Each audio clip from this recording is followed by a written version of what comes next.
should I say, good morning. Welcome to another episode of the Sean Farrell Podcast. I am Sean Farrell. God is great. All the time.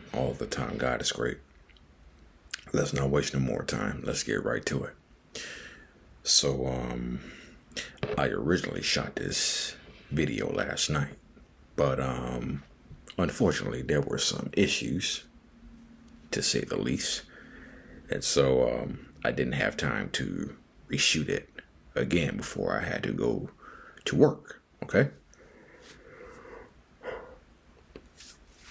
So here I am bringing it to you again. So how do you know you are making a big impact on people? Okay. How do you know you're making a big impact on people? Okay. I was asking myself this question just the other day. Okay. And it was apparent that it was God who completely revealed that answer to me.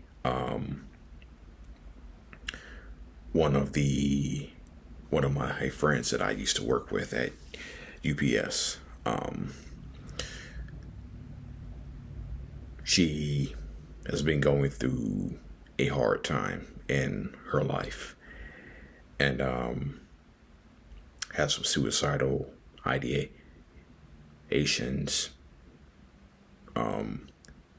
issues with certain family members. Okay. And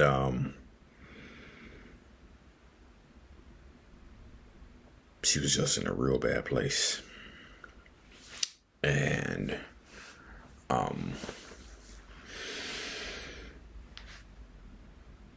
so often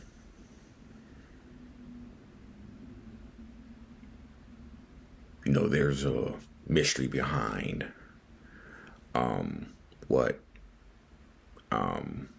people are going through. That's why they say you never know what people are going through. So always be kind, right? So I messaged her privately, okay, and asked her what she was going through, and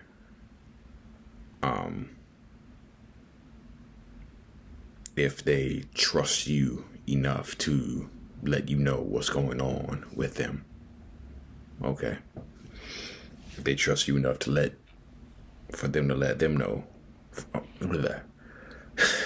for them to let you know what they're going through, then that's probably having a pretty good impact, because half the time they don't want to talk about it. They don't want to get into it. But when they trust you enough to let you in on their pain, what they're feeling, then you're having a big impact, positive impact. Okay. And so, this past week was her birthday. Okay. And you see on Facebook how they do these birthday fundraisers for causes that they believe in, like cancer, schizophrenia, depression, suicidal, suicide. Okay.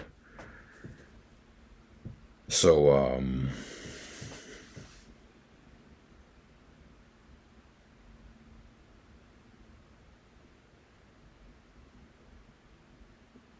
there was a birthday fund. She did a birthday fundraiser. Okay. So she did a birthday fundraiser, and I was tagged in the post. And she talked about how mental health was very, very important. Okay. Very, very important. And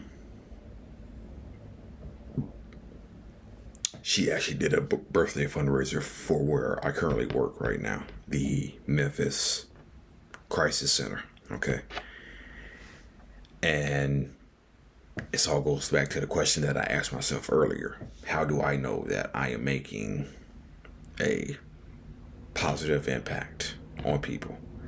And it was God in that situation right there who let me know right then and there that you're making more of an impact than you think. Okay. You're making a more impact than you think. You're impacting people with your story. You're impacting people with the videos that you do. Okay. And so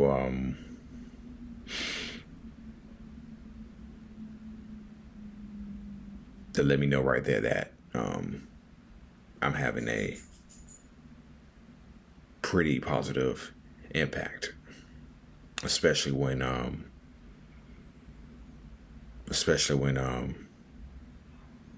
you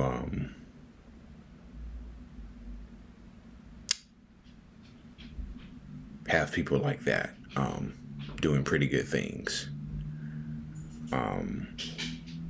for you, like that, like doing birthday fundraisers. And here comes Kenan. And here comes Kenan and Lulu.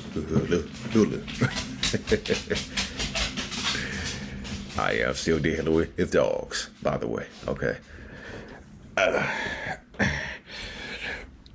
So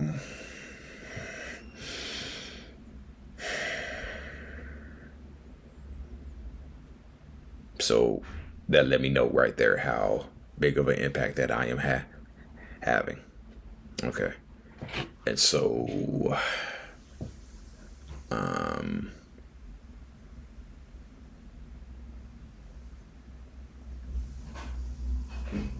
so I also want to talk about this too, as it relates to having an impact. Okay. I didn't think I was having that big of an impact to begin with. I really didn't think I was having that big of an impact to begin with. Okay. And so I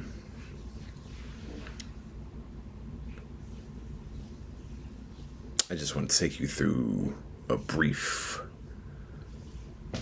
very brief history of some of the things that I went through.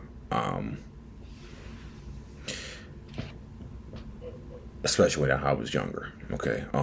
From the time I was a kid up until the time where I am today. All right. I had a speech problem, and it still plagues me to today. So that's why when I talk, I try to talk as slow as I possibly can, so I don't get hung up or stuck on certain words.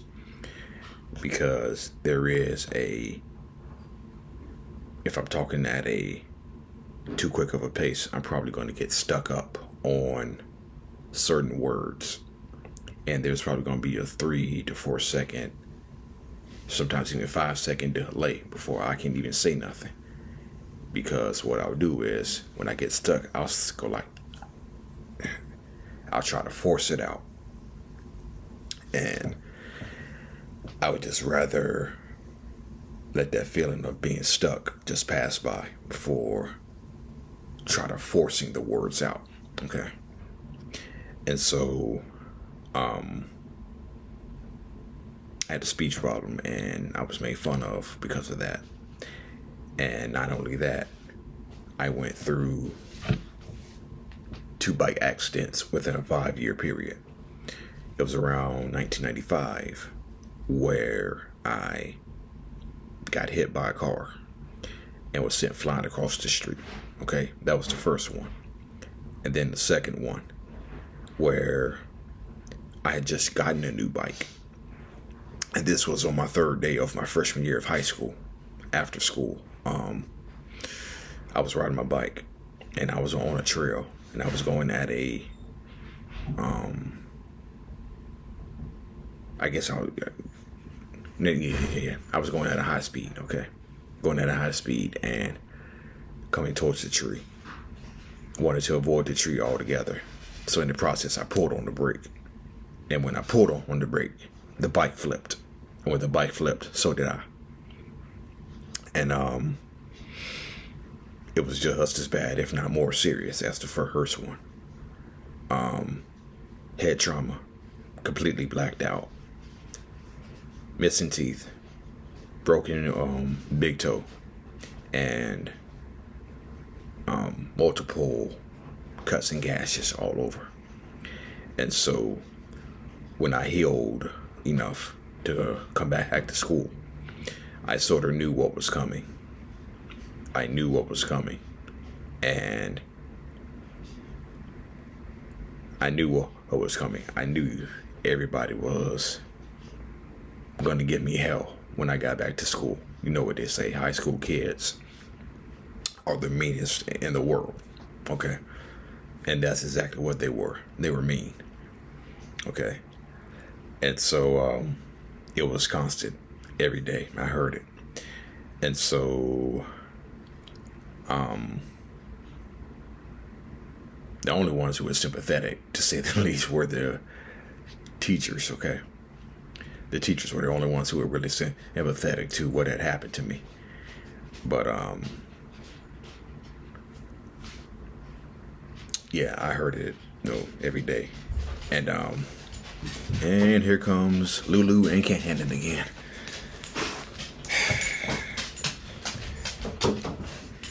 All right. So, when I graduated high school, I was completely relieved that I wouldn't have to hear that anymore. But, at that same time, there was a certain anger that was completely built up in me that had been building and building since I was in high school, overhearing what happened to me. Okay. And so there were anger issues,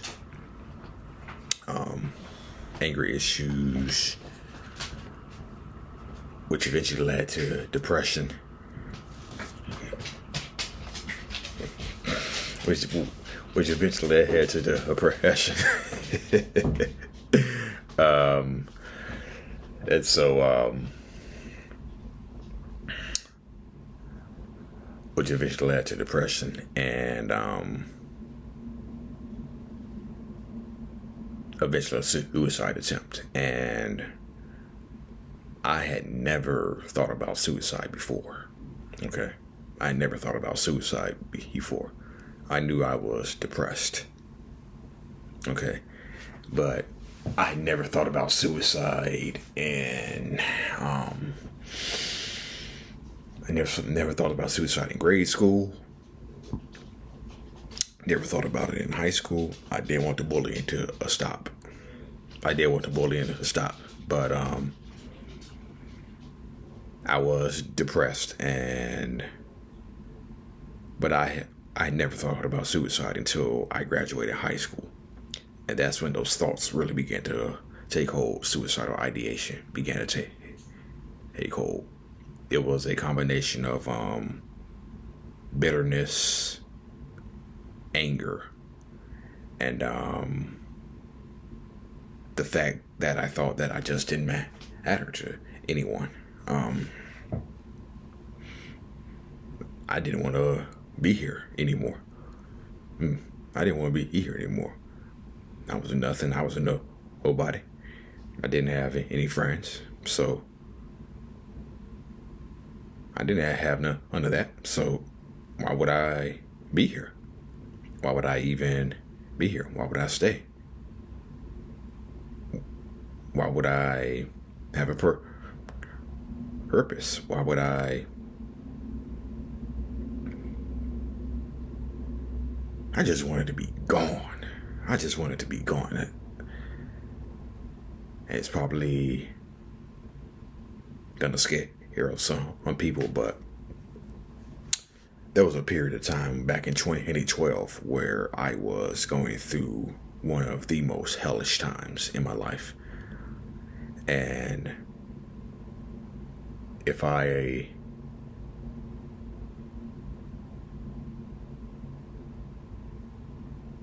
would have attempted suicide, if looking back on it, I probably would have attempted suicide again, because it was just that bad of a time for me. I had just gotten out of a nasty relationship that I had from desperation.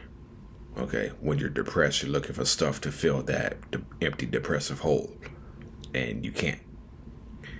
So you start thinking about filling it with material things, money, pornography, in my case. And it was just hell. And you're desperate to fill it with anything to make you feel better. And I think that I wanted to change my relationship status on Facebook more than anything. Okay.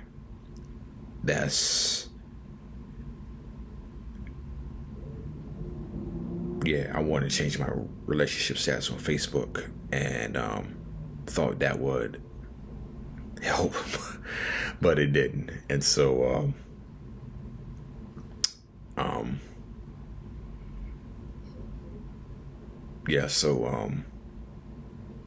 so I sort of staggered through a period between graduating high school and on up until 2012. But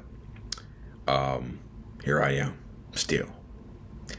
And it was just a few weeks ago that I was thinking about suicidal ideation, because I was dealing with a situation. Situation. I'm going to tell you, okay? Okay. I used to be addicted to porn, okay? I used to be addicted to porn. But there are certain times where there are certain temptations come about, okay? And I was just tired of those temptations.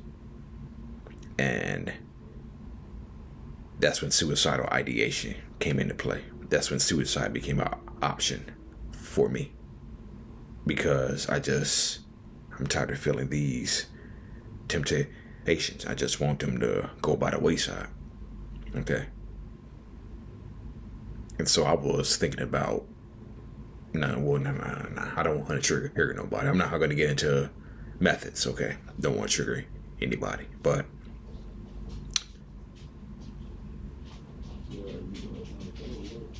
I was thinking about the different ways, okay? I was thinking about the different ways I could make that happen, okay? And yet here I am, still here. Only by the grace of God. Only by the power of God and my Lord and Savior, Jesus Christ, okay? Here I am, still here, telling you all some of the things that I went through. I was in a dark place and still retreat to that dark place sometimes. But by the glory of God, by my Lord and Savior, Jesus Christ, I'm still here. Okay.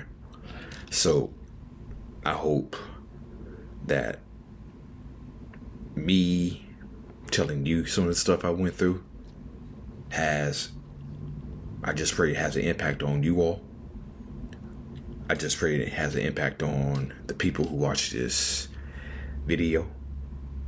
And I just pray that it inspires you to keep going. I pray it inspires you to share your story, because that's what saves lives. Sharing your story saves lives. And I hope I can inspire people with what I just said. Okay? All right. Love you all. God bless. Peace out. Jesus Christ is Lord. This is the Sean Farrell Podcast. I'm gone.